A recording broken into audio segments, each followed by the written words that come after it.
If you're new to Guild Wars 2 and you want to play the Necromancer class, this is the right video for you. Hello guys, Necromancer is one of the 3 light armor classes in the game and is one of the best classes to start with in Guild Wars 2, along with Ranger and Warrior. They're simple and easy to play and will not put a lot of pressure on players, especially if they're new to the game. Each class in Guild Wars 2 have a certain mechanic that reflects the aspects of the class and what it has to offer. For Necromancers, they are masters of death. They use the type of energy called Life Force that they get when anything around them die, even the small trash mobs you see laying around, or even players in PvP. And when you have enough Life Force, which acts as a type of energy, but also as a second health bar, you can activate your class skill, the Death Shroud, which brings up a bunch of skills that turns you into a shadowy Death Shrouded incarnate. The abilities from the Death Shroud are really strong, and they're focused on CC, sustain, lifesteal, and even some mobility. In addition to that, when you get attacked while in Shroud, you lose life force instead of HP. Now let's talk about weapons and stats for Necromancer. On early stages of the game, you can enjoy playing on any stats you want and whatever weapons you wanna try, since you're gonna need to try them all and see what fits you well. But keep in mind, in Guild Wars 2 there's 2 types of damage.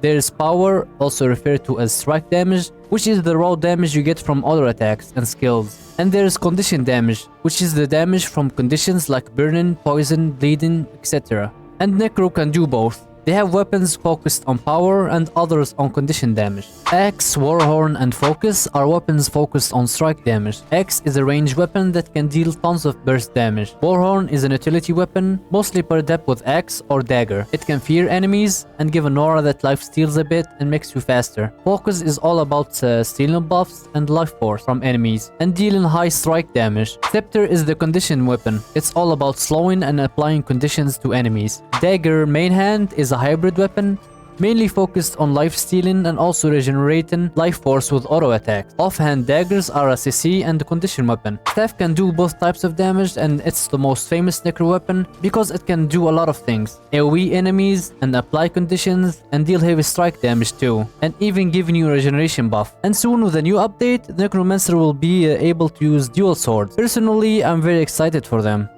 Traitlines. The Traitlines of the Necromancer are flexible and can fit a lot of playstyles. Death Magic, this trait is about defense and buffing minions and your toughness.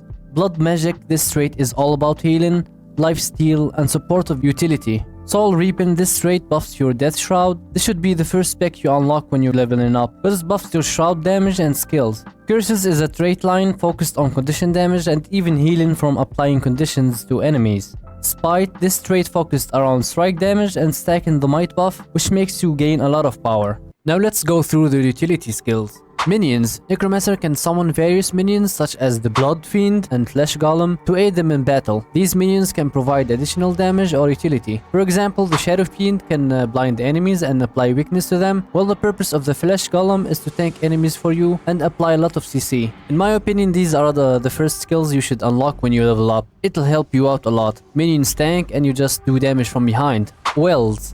Necromancer can cast wells that create area of effect with benefits or a harmful effect. For instance, the Well of Blood heals allies within its radius, while the Well of Suffering damages foes. Signets. These are passive skills that can be activated for a powerful effect. For example, the Signet of Spite increases the Necromancer's power passively and also deals condition damage when activated. Corruptions. Necromancer can hurt themselves to apply conditions to enemies or gain powerful benefits. This mechanic adds a strategic element to their playstyle. Spectral. This one's my favorite. You get access to spectral skills that provide various benefits such as life force generation, consuming conditions. It has some nice skills like Spectre Grasp, and I use this all the time on my Reaper. It pulls enemies to you and chills them. Or the Spectral Walk that removes conditions from you every second. Gives you swiftness and also lets you teleport back to the place where you use the skill. You can use this to juke players in PvP or World vs World. It's really fun.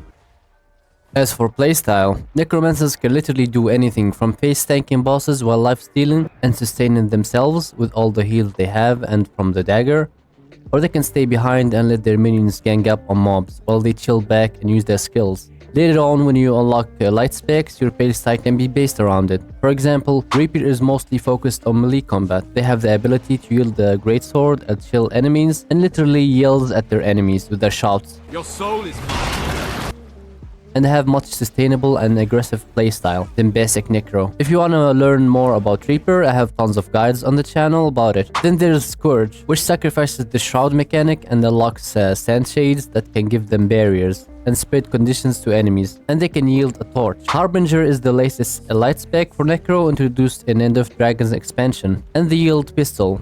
They sacrifice their health to pump up their damage, and they have spammy elixir skills that can buff allies or hurt enemies. And their Shroud skills is mostly focused around mobility and damage NCC.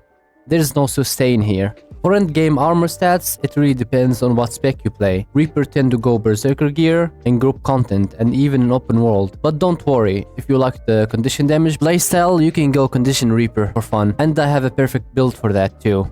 I'll post the link for you. Scourge can go Viper stats when they want to DPS, or they can go Giver stats, because this spec can also support and heal. In Guild Wars 2 we call it the babysitter, because Scourge will keep giving you barrier and instant revive you when you make mistakes. Harbinger can go Viper stats in group content and whatever the hell they want in open world. It's just Conti Harbinger is more reliable right now. You can check out all the group content builds and tips on Snowcrow's website. It'll guide you and tell you everything you need to know about these builds. Or my channel. But keep in mind, I really get bored from playing Scourge, so I never post about it. To summarize, Necro in Guild Wars 2 is a very strong and versatile class, and even as a light armor class, it's really tanky and sustainable. If you picked this class when you started the game, you made a great decision and investment. Necromancer in MMORPGs might be very common, but in Guild Wars 2 it's really unique and have a lot of things to offer. So that's it guys, I hope this guide was useful for you and gave you the info you needed.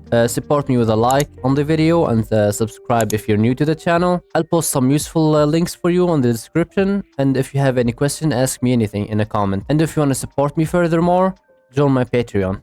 I'll see you guys next time.